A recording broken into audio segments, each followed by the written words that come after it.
പേടി എനിക്ക് പനിപ്പേടി, തൊണ്ടവരണ്ട് ചുമപ്പേടി, തേടും വഴികളിലെല്ലാം ഒഴിയാ ബാധകളുണ്ടെന്നുൾപ്പേടി. BA പഠിക്കുമ്പോൾ എഴുതുന്ന കവിത MA സിലബസിൽ ഉൾക്കൊള്ളിച്ചു, സമകാലീന കവിതയായിരുന്നു.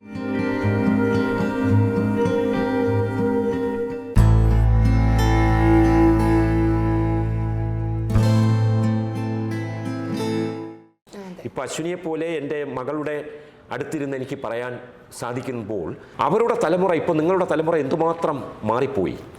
ഈ പറയുന്ന സ്വകാര്യ വാസ്തവങ്ങളൊക്കെ ഇപ്പോൾ പരസ്യമായി കഴിഞ്ഞു. കാരണം ടെലിവിഷൻ ഓൺ ചെയ്ത് കഴിഞ്ഞാൽ അങ്ങനെയുള്ള ഒരുപാട് പരസ്യങ്ങളാണ് നമ്മൾ കാണുന്നത്. ട്രെയിനിൽ കയറിയിരുന്ന് കഴിഞ്ഞാൽ അതിൻ്റെ മുന്നിലൊക്കെ ഇങ്ങനെ പരസ്യം എഴുതി ഒട്ടിച്ചേക്കുകയാണ്. അപ്പോൾ ഒരു കുട്ടി, അതൊരു മകളാണെങ്കിൽ അവളുടെ ശാരീരികമായിട്ടുള്ള പ്രത്യേകതകളെന്ന് പറയുന്നത് അങ്ങനെ അവളെ ഒഴിവാക്കാൻ വേണ്ടിയുള്ള കരുവാക്കാൻ പറ്റില്ല. അവൾക്ക് അങ്ങനെയാണ് എന്ന് ഓരോ അനിയനും സ്വന്തം അനിയത്തെക്കുറിച്ചും ചേച്ചിയെക്കുറിച്ചും മനസ്സിലാക്കണം. പണ്ടിത് പറ്റില്ലായിരുന്നു, അത് വിലക്കായിരുന്നു. ആ അവസ്ഥയാണ് ഇപ്പോഴും തമിഴ്നാട്ടിൽ, ആന്ധ്രയിൽ, ബീഹാറിൽ ഒക്കെ ഉണ്ട് എന്ന് പറയുന്നത്. എൻ്റെ കുട്ടിക്കാലത്തെ വാസ്തവവും അതായിരുന്നു. എൻ്റെ അമ്മ അന്നത്തെ അവസ്ഥയിൽ ഒരാഴ്ച അമ്മയ്ക്ക് പ്രത്യേകിച്ചൊരു മുറിയുണ്ടായിരുന്നു. അച്ഛൻ ആയുർവേദ വൈദ്യനായിരുന്നു. അച്ഛൻ എന്നും രാവിലെ മുരുകൻ പൂജിക്കും. അച്ഛന് മുരുകനായിരുന്നു അച്ഛൻ്റെ ഇഷ്ടദൈവം. അച്ഛന് ജ്യോതിശാസ്ത്രം അറിയാമായിരുന്നു, ആയുർവേദം അറിയാമായിരുന്നു. അതുകൊണ്ട് മരുന്നുണ്ടാക്കുന്ന മുറിയിലേക്കോ അങ്ങോട്ടേക്കോ ഒന്നും അമ്മയ്ക്ക് പ്രവേശനമില്ല. അമ്മ വരികയുമില്ല ആ സമയത്ത്. അങ്ങനെ മാറ്റി നിർത്തും. അങ്ങനെ മാറ്റി നിർത്തും. തുടക്കം ഒന്നിനും സമ്മതിക്കില്ല. അതിന് നാടൻ ഭാഷയിലൊരു വാക്കുണ്ട്. അതെൻ്റെ അമ്മ ഇപ്പോഴും എന്നെ അനുഗ്രഹിക്കാൻ വേണ്ടി ദൈവാനുഗ്രഹത്താൽ ജീവിച്ചത്. അമ്മ കേട്ടാൽ ചിലപ്പോൾ ചിരിക്കും, എന്തൊക്കെയാണ് മക്കളെ നീരുന്ന് പറയുന്നതെന്ന് ചോദിക്കും കേട്ടോ. പക്ഷെ അമ്മയ്ക്കതറിയാം. ഇപ്പോഴും അത് നിൽക്കുന്ന പല കുടുംബങ്ങളും ഉണ്ട്, ഒരുപാടുണ്ട്. ഞങ്ങൾ പറഞ്ഞിരുന്ന തൊട്ടൂട എന്നുള്ള വാക്കാണ് കേട്ടോ. അമ്മയ്ക്ക് തൊട്ടൂട എന്ന് പറയുക. ശേഷം മാത്രമേ അതെ, അങ്ങനെയൊക്കെ വരും. അങ്ങനെ വരുന്ന ഗസ്റ്റുകളോടൊക്കെ ഞാനത് അറിയാതെ, നമുക്കറിയില്ലല്ലോ, കുട്ടികളല്ലേ, അങ്ങനെ നമ്മൾ വിളിച്ചു പറയുന്നത് എനിക്ക് തല്ലൊക്കെ കിട്ടിയിട്ടുണ്ട്. ഇങ്ങനെയൊക്കെയാണോ വിളിച്ചു പറയുന്നതെന്ന് ചോദിക്കും. പക്ഷേ ഇപ്പോൾ അതൊക്കെ ആലോചിക്കുമ്പോഴേ എല്ലാം ഇങ്ങനെ ഈ നാളുകൾ കഴിഞ്ഞു പോകുമ്പോൾ ഇരുളും മെല്ലെ വെളിച്ചമായി വരും എന്ന് കുമാരനാശൻ പറഞ്ഞതുപോലെ അന്നത്തെ ആ കിട്ടിയ തല്ലല്ല ഇന്ന് മധുരിക്കുന്ന ഓർമ്മകളാണ്. നല്ല രസമാണ്. ഇപ്പം ഞാൻ എൻ്റെ മകളെ ഇങ്ങനെ നോക്കുമ്പോൾ, മകളുടെ തലമുറയിൽപ്പെട്ട അശ്വിനിയെ പോലെയുള്ള കുട്ടികളെയൊക്കെ ഞാനൊരു പിതൃസ്ഥാനത്ത് നിന്നുകൊണ്ട് ഇങ്ങനെ നിരീക്ഷിക്കുമ്പോൾ എൻ്റെ കുട്ടിക്കാലത്ത് ഞാൻ അനുഭവിച്ചിരുന്ന സാമൂഹ്യ പ്രശ്നങ്ങളൊക്കെ മാറി വരുന്നത് ഞാൻ കാണുന്നു. പക്ഷേ അന്നുള്ളവർ നേരിടാത്ത ഒരുപാട് പ്രശ്നങ്ങൾ നിങ്ങൾ നേരിടുന്നു. കാരണം നാട്ടിൽ അപരിചിതരായവരുടെ എണ്ണം കൂടിക്കൊണ്ടിരിക്കുന്നു. ആരാണ്, എങ്ങോട്ട് പോകുന്നു, എവിടെ നിന്ന് വരുന്നു എന്ന് അറിഞ്ഞുകൂടാത്തവരുടെ എണ്ണം കൂടുന്നു. പണ്ടങ്ങനെയല്ലായിരുന്നു. ഒരു നഗരത്തിൽ പോലും എല്ലാവർക്കും പരസ്പരം അറിയാമായിരുന്നു. ഒരു കുട്ടി നടന്നു പോകുമ്പോൾ പറയും ഇന്ന വീട്ടിലെ കുട്ടിയാണെന്ന് പറയും. അതുകൊണ്ട് നമുക്ക് തമ്മിൽ അടുത്തടുത്തുള്ള ആളുകളെ പോലും അതാണ് നമുക്ക് പറ്റുന്ന ഏറ്റവും വലിയ പ്രശ്നം. കാരണം ഒരച്ഛനായിരിക്കുമ്പോൾ എനിക്ക് വരുന്ന ഏറ്റവും വലിയൊരു ആശങ്ക എന്ന് പറയുന്നത് എൻ്റെ മകൾ വരാൻ വൈകുമ്പോൾ ഞാൻ വല്ലാതെ ഞാൻ ടെൻഷൻ അടിക്കും. എന്താ കാരണം? പരിചയമുള്ള ആരും കാണില്ല, ആർക്കും ഒന്നും അറിയില്ല. പിന്നെ നമുക്ക് കുറേയൊക്കെ പരിചയമുള്ളതുകൊണ്ട് നമുക്ക് അത്രയും ഒരു ആശ്വാസം. ഇതൊന്നും ഇല്ലാത്തവരെങ്ങനെയാണ്? അങ്ങനെയുള്ള ഒരുപാട് പ്രശ്നങ്ങൾ കൂടിക്കൊണ്ടിരിക്കുന്നു. പിന്നെ എല്ലാവരും വാഹനം ഓടിച്ചു പോകുന്നുണ്ട്. നമ്മുടെ നാട്ടിൽ ഒരുപാട് പ്രശ്നങ്ങൾ മാറിയെങ്കിലും ഇപ്പോഴും കൊല്ലപ്പെടുന്നവരുടെ എണ്ണം വലുതായിട്ട് മാറിയെന്ന് പറയാൻ പറ്റില്ല. വാഹന അപകടങ്ങളിൽ ആയിരക്കണക്കിന് മനുഷ്യരാണ് കൊല്ലപ്പെട്ടുകൊണ്ടിരിക്കുന്നത്. അതൊക്കെ എങ്ങനെയാണ് നമ്മൾ സഹിക്കുന്നത്? അത് ഒന്നാന്തരമായിട്ടുള്ള വ്യക്തികളാണ്. അത് പുത്രന്മാരായാലും പുത്രിമാരായാലും മറ്റ് പുരുഷനും സ്ത്രീയുമായാലും അവരുടെയൊക്കെ ജീവഹാനി നമ്മൾ പ്രതീക്ഷിക്കാത്ത രീതിയിൽ ഒരു നിമിഷം കൊണ്ട് നടക്കുന്ന തരത്തിൽ ട്രെയിൻ അപകടങ്ങൾ, വിമാനാപകടങ്ങൾ, വാഹനാപകടങ്ങൾ, രോഗം വന്ന് മരണപ്പെടുക. ഇപ്പോൾ തന്നെ അശ്വിനിക്ക് ഓർമ്മ കാണുമല്ലോ, ഒരു 4 വർഷം മുമ്പ് വീശിയടിച്ച കൊറോണ. അതൊക്കെ എത്ര പേര് കല്ലെറിഞ്ഞു കൊന്നു. നമ്മൾ കൊറോണ ബാധിച്ച ഒരാൾ വന്നപ്പോൾ അന്നത്തെ വാർത്തയായിരുന്നു, കല്ലെറിഞ്ഞു കൊന്നു. അത്രയ്ക്ക് അശാസ്ത്രീയമായൊരു ജീവിതം നയിക്കുന്നവരാണ് കേരളീയരെന്ന് പറഞ്ഞാൽ നാണക്കേടുണ്ട്. പക്ഷേ വേറെ ഒരുപാട് രീതിയിൽ അഭിമാനിക്കാൻ വക നൽകുന്നത് പ്രത്യേകിച്ചും നിങ്ങളുടെ തലമുറയിൽപ്പെട്ട എൻ്റെ കുട്ടികൾ, പുത്രന്മാരും പുത്രിമാരും പുലർത്തുന്ന ഏറ്റവും മുന്തിയ രീതിയിലുള്ള ജീവിത സാഹചര്യങ്ങളിലേക്കുള്ള താല്പര്യമാണ്. ആയുർവേദ കുടുംബത്തിൽ ജീവിച്ചതുകൊണ്ട് ഈ വാക്കുകൾ എങ്ങനെ അടുക്കി വെക്കണമെന്ന് ഒരു ചിട്ടപ്രകാരം പഠിക്കുവാനുള്ള യോഗം എനിക്കുണ്ടായി. അശ്വിനി ആയുർവേദ ഡോക്ടറായതുകൊണ്ട് തന്നെ ഞാൻ പറയുന്നത് പൂർണ്ണമായിട്ടും മനസ്സിലാകും. ഇനി ഇത് പഠിക്കാത്ത പ്രേക്ഷകരാണെങ്കിൽ അവർക്ക് മനസ്സിലാകും. ഉദാഹരണം ഞാൻ ഇപ്പോൾ ഒരു കാര്യം മാത്രം പറയാം. അത് അശ്വഗന്ധാദി ലേഹ്യം. അതെനിക്കൊരു 18 വയസ്സൊക്കെ ആയപ്പോൾ എനിക്ക് അച്ഛൻ ചെയ്തു തന്ന, എനിക്കും ചേട്ടനും ഒക്കെ ചെയ്തു തന്നാണ്. പെൺകുട്ടികൾക്ക് കൊടുക്കാറില്ല, പുരുഷന്മാർക്കാണ് മസിൽ പവറൊക്കെ ഉണ്ടാകാൻ വരും. അല്ലെങ്കിൽ പെൺകുട്ടികൾക്ക് കൊടുത്താൽ ഒരു ജിങ്കാന പോലെ ആയി. അശ്വഗന്ധം, തിലം, മാഷം, ഗുളം, മാഗധി, സർപ്പിഷ, അർത്ഥമാസ പ്രയോഗേണ കുഞ്ചരേണ സമമ്പലം എന്നാണത് പറയുന്നത്.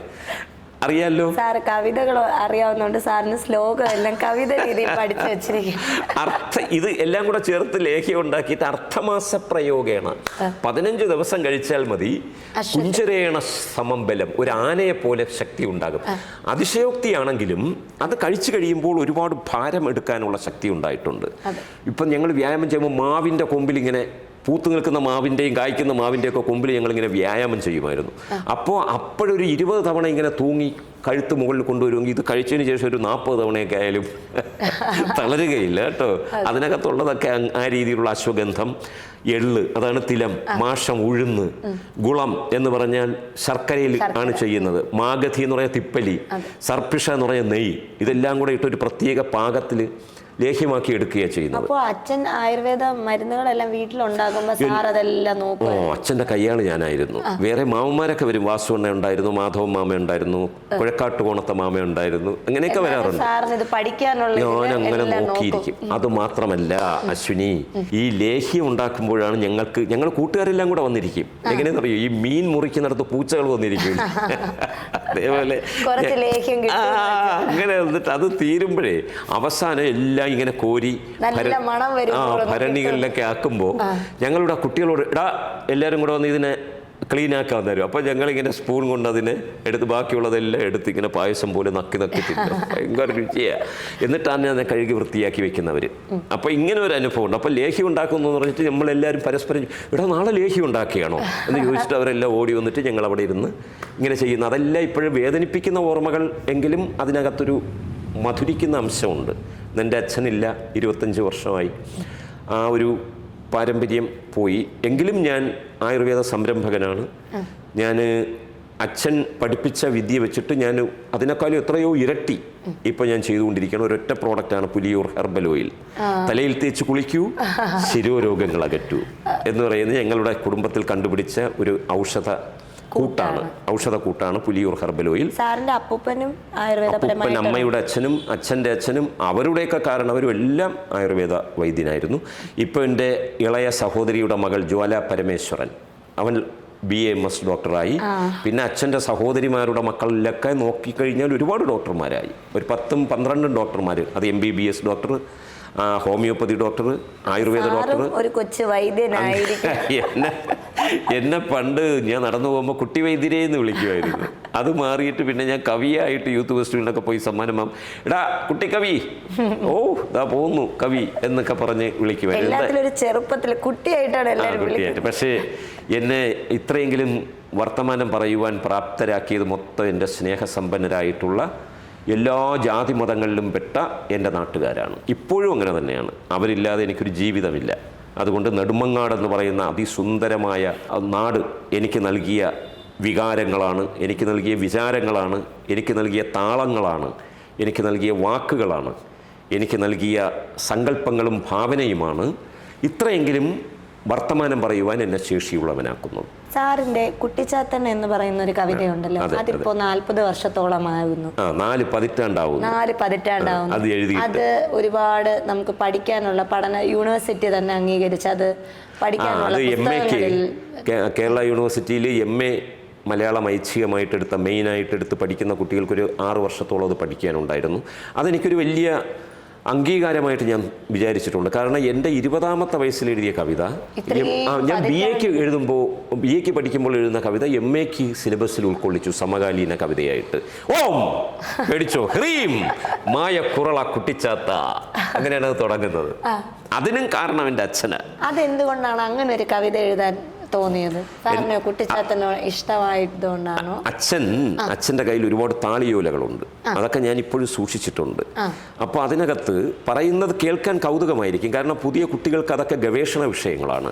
നമ്മൾ ആ സിനിമ കണ്ടിട്ടുണ്ടെന്നല്ലാതെ വേറെ മൈ ഡിയർ കുട്ടിച്ചാത്തൻ ഒരു 3D സിനിമ ഉണ്ടായിരുന്നല്ലോ, അത് കണ്ടിട്ടുണ്ടെന്നല്ലേ? അതിൽ തന്നെ കുട്ടിച്ചാത്തൻ വലിയൊരു അതിശയമല്ലേ? ഇതേപോലെ ഈ അടുത്ത കാലത്ത് ഞാൻ അശ്വിനിയുടെ തലമുറയിൽപ്പെട്ട ഒരു പുത്രനെ പരിചയപ്പെട്ടു. എന്താ ചെയ്യുന്നതെന്ന് ചോദിച്ചപ്പോൾ അവൻ പറയുന്നു, വാതയെക്കുറിച്ച് ഗവേഷണം നടത്തുകയാണ്. വാത എന്ന് പറഞ്ഞാൽ പണ്ട് പ്രേതം എന്ന് പറയില്ലേ, മുറിയിലൊന്നും കയറില്ല, അവിടെ വാതയുണ്ട് പിടിക്കുമെന്ന് പറയും. എന്ന് പറഞ്ഞാൽ നമ്മൾ ഈ പിശാച് എന്നൊക്കെ പറയില്ലേ, ആ സങ്കല്പത്തിൽ എന്തെങ്കിലും ശാസ്ത്രീയതയുണ്ടോ എന്ന് അറിയുന്നതിന് വേണ്ടി അവൻ ഗവേഷണം നടത്തുകയാണ്. അവൻ ഒരു വിദേശ യൂണിവേഴ്സിറ്റിയിലാണ്. ഇപ്പൊ സിനിമകളിലുണ്ട് സാർ, എല്ലാം ഉണ്ട്, എല്ലാം ഉണ്ട്. ലോക എന്ന് പറഞ്ഞ പുതിയ സിനിമയിലും അഭിനയിച്ച ടോവിനോ ആണ്. എന്താണെന്നറിയോ, ഇപ്പോൾ പുലിയൂർ എല്ലാ സ്ഥലങ്ങളിലും വാതയുണ്ടായിരുന്നു. പക്ഷേ ഇപ്പോൾ ഇലക്ട്രിക് വെളിച്ചം വന്നപ്പോൾ വാതകളല്ല, ഒരിടത്തും വാതയില്ല. എൻ്റെ കുട്ടിക്കാരൻ ഈ കവിതയുടെ വരികൾ ഓർമ്മയുണ്ടോ? പിന്നെ ഈ വാതയെക്കുറിച്ച് പറഞ്ഞോട്ടെ, ഞങ്ങൾ മാത്രമല്ല, ഞങ്ങൾ കൂട്ടുകാരും എൻ്റെ ഇളം തലമുറയിലുള്ളവരൊക്കെ ഓരോ ജംഗ്ഷനിലെത്തുമ്പോഴും ഇരുട്ടായി കഴിഞ്ഞാൽ ഇങ്ങനെ പാട്ട് പാടിക്കൊണ്ടോ കൂക്കി വിളിച്ചുകൊണ്ടോ ഓടും. നടക്കൂല, കാരണം ഓടിപ്പോവും, പേടിയുണ്ടാണ് കേട്ടോ. കാരണം അവിടെ വാതയുണ്ട്, തെങ്ങുംകുഴിയിൽ വാതയുണ്ട്, ഇവിടെ വരുമ്പം മുക്കോടിയിൽ വാതയുണ്ട്, അവിടെ വരുമ്പം കലുങ്ങ് ജംഗ്ഷനിൽ വാതയുണ്ട്. രാത്രിയിൽ ഇറങ്ങി നടക്കാതിരിക്കും, എവിടെ ഇറങ്ങി നടക്കൂലല്ലോ, ഇറങ്ങി നടക്കുകയേ ഇല്ല. പോവുകയാണെങ്കിൽ ഏതെങ്കിലും മുതിർന്ന ആളുകളോടൊപ്പേ പോകൂ. ഞാൻ കവിത എഴുതുന്ന പ്രായത്തിൽ പോലും എൻ്റെ പുലിയൂർ വീട്ടിലിരിക്കുമ്പോൾ വൈദ്യുതി വന്നിട്ടില്ല. അത് വൈദ്യുതി വരാനുള്ള വലിയ റോഡുകളൊന്നും ഇല്ലായിരുന്നു, അതുകൊണ്ട് വൈദ്യുതി വന്നിട്ടില്ല. അതുകൊണ്ട് മണ്ണെണ്ണ വിളക്ക്, പിന്നെ നിലവിളക്ക്, പെട്രോൾ മാക്സ് പോലുള്ളതൊക്കെയാണ് ഞങ്ങൾ ഉപയോഗിച്ചിരുന്നത്. അരക്ക് ലാമ്പ് എന്ന് പറയുന്നത്.